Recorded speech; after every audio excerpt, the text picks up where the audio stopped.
আসসালামু আলাইকুম।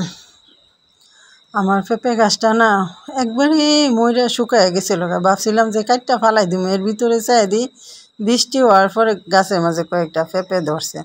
তো প্রতিবেশী যারা আছে মাঝে মাঝে চাইলে বলে ভাবি পেঁপে লাগবো, তখন তারা আর না করতে পারি না আর কি। তো ওনারাও মাঝে মাঝে পাইরা নেয়। আজকে আমি কয়েকটা পেঁপে পারলাম। তারপরে আনাজ কলার গাছটা কালকে সকালে রান্নার পরেই কাটছি, কিন্তু ঘরে আনার সুযোগ পাইছি না। তো আজকে বিকালে প্রতিবেশী ছোটো একটা আপু আইছে, ওরে কইছিলাম যে আমি আনাজ কলার ভিডিওটা করবো, আমার একটু ভিডিও করে দাও। তারপরে আপুটা ভিডিও করে দিল। আনাজ কলার শরীরটা আমি একা আলগি দিতে পারি না, অনেক ভারী।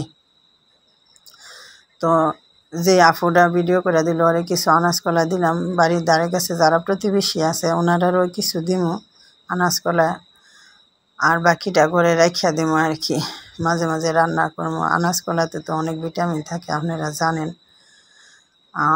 এই জায়গা পর্যন্ত টাইনে আনতে অনেক কষ্ট হয়েছে। এখন ঝিঙ্গা গাছেতে ঝিঙ্গা ফারলাম, 2টা ঝিঙ্গা ফারছি আর কি। কমলা গাছেতে কমলা ফারলাম, কমলা ঝিঙ্গা ফাইরা তারপরে বেলুম্বু গাছেতে বেলুম্বু ফারতে গেছি, অল্প কয়েকটা বেলুম্বু ফারছি। মাঝখানে অনেকগুলো বেলুম্বু ধরছিল, জোড়া জোড়া পড়ছে, কেউ নেওয়ার মতো নাই।